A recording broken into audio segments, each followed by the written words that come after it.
बिस्मिल्लाहिर्रहमानिर्रहीम। Dear students, अस्सलामु अलैकुम।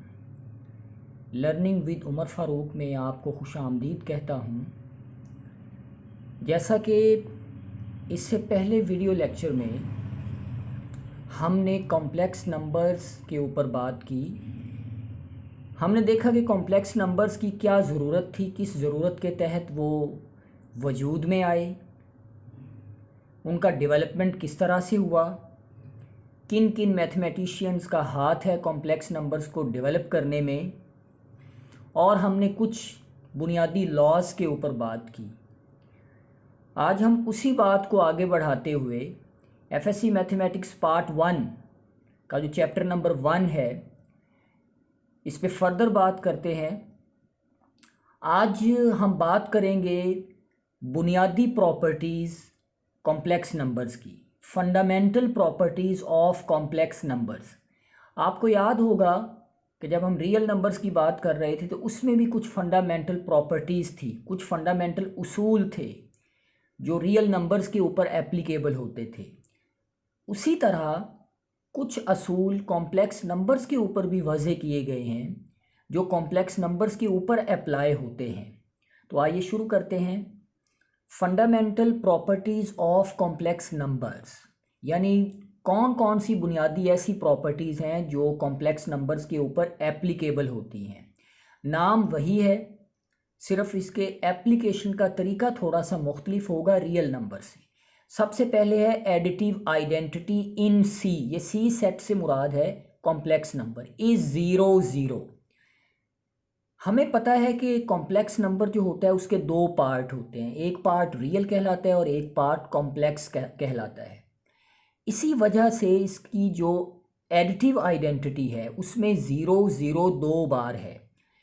याद रखें, जो कॉम्प्लेक्स नंबर होता है उसको ऑर्डर पेयर में भी लिखा जा सकता है। ये ऑर्डर पेयर है।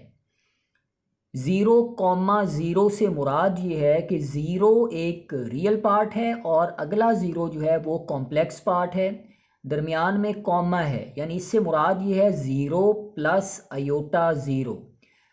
जो एडिटिव आइडेंटिटी कॉम्प्लेक्स नंबर की है वो 0 0 होती है। और हमें पता है कि आइडेंटिटी से मुराद वो नंबर होता है जो कॉम्प्लेक्स नंबर्स को चेंज नहीं करता, या जो किसी भी नंबर को चेंज नहीं करता। जब उसके अंदर हम उसे ऐड करते हैं वो वैसे का वैसे ही रहता है।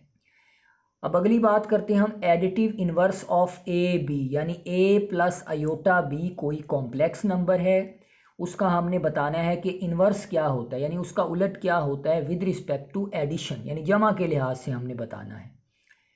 तो हमें पता है इस बात का कि जमा का जो उलट होगा वो माइनस में होगा, तो रियल पार्ट का जो इन्वर्स है वो माइनस ए हो जाएगा। कॉमा जो कॉम्प्लेक्स पार्ट का इन्वर्स है एडिशन के लिहाज से वो माइनस बी हो जाएगा। अब ज़रा एक मिसाल के ज़रिए देखें। जी कोई कॉम्प्लेक्स नंबर है 2 + 3 आयोटा या 3i। अब इसका इन्वर्स क्या होगा विद रिस्पेक्ट टू एडिशन? इसका इन्वर्स होगा 2 का हो जाएगा -2, 3 आयोटा का हो जाएगा -3 आयोटा। उसके बाद आगे जो बड़ा इंपॉर्टेंट है वो है multiplicative identity of complex number. हमें याद है कि जो मल्टीप्लिकेटिव आइडेंटिटी रियल नंबर की होती है वो 1 होती है, क्योंकि 1 किसी भी नंबर को चेंज नहीं करता।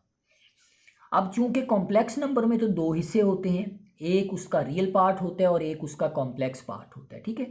और हमने ये भी कहा था कि हर रियल नंबर जो होता है वो एक कॉम्प्लेक्स नंबर होता है, लेकिन हर कॉम्प्लेक्स नंबर जो है वो रियल नंबर नहीं होता है। लिहाजा मल्टीप्लिकेटिव आइडेंटिटी जो कॉम्प्लेक्स नंबर की होती है वो 1 और 0 होती है, यानी 1 और 0 को जब भी किसी भी कॉम्प्लेक्स नंबर से मल्टीप्लाई करेंगे तो उसका जवाब चेंज नहीं होगा, उसका जवाब वही कॉम्प्लेक्स नंबर आएगा। तो आपने याद रखना है कॉम्प्लेक्स नंबर की मल्टीप्लिकेटिव जो आइडेंटिटी होती है वो 1,0 होती है, यानी हम इसको इस तरह भी लिख सकते हैं 1 + 0 आयोटा। ये आयोटा 0 से पहले भी लगा सकते हैं और 0 के बाद में भी लगा सकते हैं। अब ये नोट आपने बात को याद रखना है कि every non zero complex number other than 0 0 has multiplicative inverse. याद रखें हर उस कॉम्प्लेक्स नंबर का इन्वर्स आ जाएगा। कौन सा इन्वर्स? मल्टीप्लिकेटिव इन्वर्स, यानी मल्टीप्लिकेशन के लिहाज से इन्वर्स आ जाएगा। कब आएगा? जब वो 0 0 के अलावा कोई भी कॉम्प्लेक्स नंबर होगा। सिर्फ 0 0 एक ऐसा कॉम्प्लेक्स नंबर होगा जिसका कोई इन्वर्स नहीं आएगा मल्टीप्लिकेशन के लिहाज से।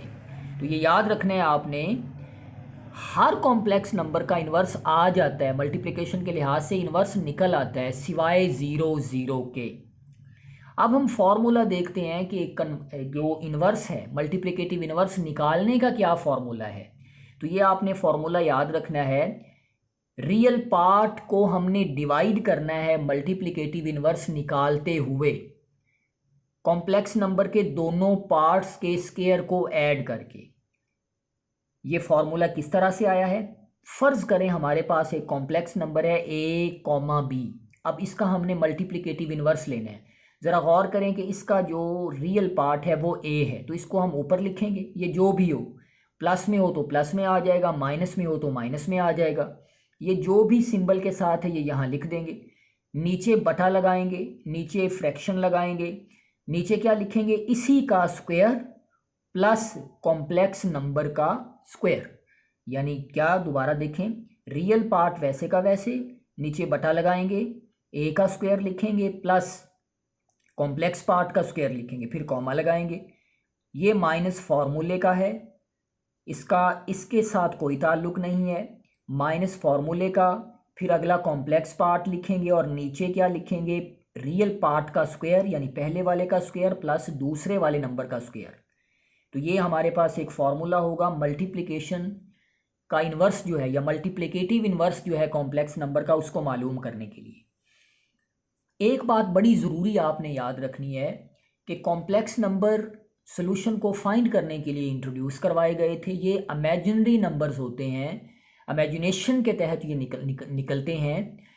इसी तरह क्योंकि ये होते इमेजिनेशन में हैं, ये इमेजिनरी होते हैं, तो इनमें ऑर्डर प्रॉपर्टी एग्जिस्ट नहीं करती है। ऑर्डर प्रॉपर्टी से मुराद क्या है कि बड़ा होना या छोटा होना, ग्रेटर दैन होना या लेस दैन होना। तो कॉम्प्लेक्स नंबर में जो ऑर्डर प्रॉपर्टी है, यानी ग्रेटर दैन और लेस दैन की जो शराइत हैं वो एग्जिस्ट नहीं करती हैं। किस तरह से नहीं करती हैं? The set C of complex numbers does not satisfy the order axioms और प्रॉपर्टीज़। मिसाल के तौर पे अगर हमसे ये कोई कहे कि 3 आयोटा जो है वो 2 आयोटा से बड़ा होता है, तो या भाई ये बात का हमें कोई पता नहीं है कि वो बड़ा होता है या छोटा होता है, चूँकि हमने कहा है कि ये भी इमेजिनरी है, ये भी इमेजिनरी है, हमें नहीं पता ये 3 आयोटा बड़ा है या छोटा है। ऑर्डर प्रॉपर्टी कॉम्प्लेक्स नंबर में एग्जिस्ट नहीं करेगी, ये याद रखना है। इसी तरह नीचे वाला देखें, 7 iota plus 3 is greater than 3 iota plus 2। तो इसका भी कोई हमें पता नहीं है कि आया कि ये दुरुस्त बात है या दुरुस्त बात नहीं है। हाँ, अलबत्ता कॉम्प्लेक्स नंबर के मॉडुलस के ऊपर ये प्रॉपर्टीज़ होल्ड करती हैं, वो हम नेक्स्ट लेक्चर्स में डिस्कस करेंगे कि वो किस तरह से होता है। फ़िलहाल आपने ये बात जहन नशीन रखनी है, याद रखनी है, पल्ले बांध लेनी है कि कभी भी कॉम्प्लेक्स नंबर्स के ऊपर ऑर्डर प्रॉपर्टीज़ सेटिस्फाई नहीं करती। आगे देखते हैं जी, हम कुछ एग्जांपल्स हैं। 3 आयोटा माइनस 4, इसका हमने फाइंड करना है एडिटिव इन्वर्स। तो बड़ा सिंपल है, इसका एडिटिव इन्वर्स किस तरह से आएगा?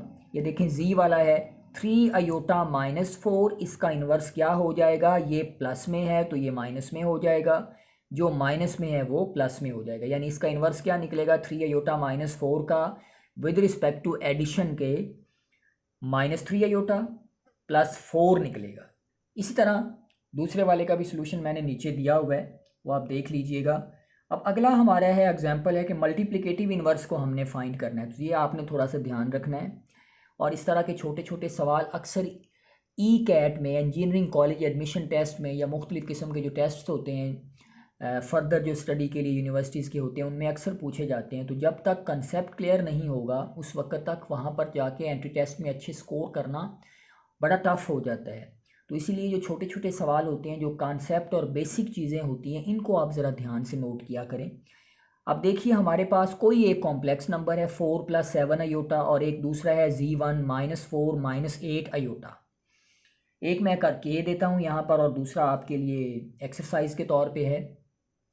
अब देखें, सबसे पहले हमने मल्टीप्लिकेटिव इन्वर्स का फॉर्मूला लिखा। तो फॉर्मूला क्या था? जनरल फॉर्मूला ये था a/a² plus b² comma minus b/a² plus b²।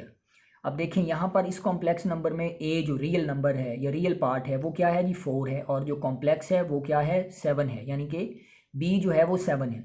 अब इस फॉर्मूले में ये वैल्यूज़ को पुट करें। फ़र्ज़ करें हमने इस सवाल का इन्वर्स फाइंड करना है मल्टीप्लिकेशन के लिहाज से, तो ये a की जगह क्या आ जाएगा? यानी रियल पार्ट 4 आ जाएगा। नीचे क्या आ जाएगा? इसी 4 का स्क्वायर प्लस कॉम्प्लेक्स पार्ट क्या है? 7 का स्क्वायर कॉमा माइनस फार्मूले का। फिर अगला क्या है? b की जगह क्या है? 7, यानी कॉम्प्लेक्स पार्ट 7 था। नीचे क्या आ जाएगा? 4 का स्क्वायर प्लस 7 का स्क्वायर। अब इसको सॉल्व करते हैं। ये 4 तो वैसे का वैसे आ गया, 4 4s are 16 प्लस 7 का square 7 7s are 49 comma minus वैसे का वैसे, फिर 7 आ गया और नीचे 16 प्लस 49 आ गया। इसको हम सॉल्व आउट करेंगे तो हमारा जवाब क्या आ जाएगा? इस z का इन्वर्स निकल के हमारे सामने आ जाएगा। ठीक हो गया जी। आज के प्यारे बच्चों इस वीडियो में हमने कुछ फंडामेंटल प्रॉपर्टीज़ पढ़ी कॉम्प्लेक्स नंबर्स की, उनको हमने देखा किस तरह से वो एप्लीकेबल होती हैं, और जो वैसे तो सारी ही मेन थी इसमें, लेकिन जिस पे आपने ज़्यादा जोर देना है वो कौन सी है? मल्टीप्लिकेटिव इन्वर्स को किस तरह से हम फाइंड आउट करते हैं। और मैंने ये कहा कि ऑर्डर प्रॉपर्टीज़ जो होती हैं वो कॉम्प्लेक्स नंबर्स के ऊपर सेटिस्फाई नहीं करती हैं। तो हमने बेसिक प्रॉपर्टीज़ को देखा, जो फंडामेंटल प्रॉपर्टीज़ हैं कॉम्प्लेक्स नंबर्स की, उनको देखा। फिर हमने मल्टीप्लिकेटिव इन्वर्स को सॉल्व आउट करने के लिए एक मिसाल दी, एग्जाम्पल्स को सॉल्व किया। डियर स्टूडेंट्स, आपके जहन में कोई भी सवाल हो रेलिवेंट टू द टॉपिक तो आप कमेंट सेक्शन में मुझसे पूछ सकते हैं। कोई तजवीज़ देना चाहें तो यू आर ऑलवेज़ वेलकम, क्योंकि हर चीज़ में इम्प्रूवमेंट की ज़रूरत रहती है और आपकी तजवीज़ को ऑलवेज़ वेलकम किया जाएगा। अगर आप इस चैनल पे नए हैं तो आप इसको ज़रूर सब्सक्राइब करें, लाइक करें, इस वीडियो को शेयर करें। इंशाल्लाह अगले लेक्चर में दोबारा हाज़िर होंगे। Thank you very much.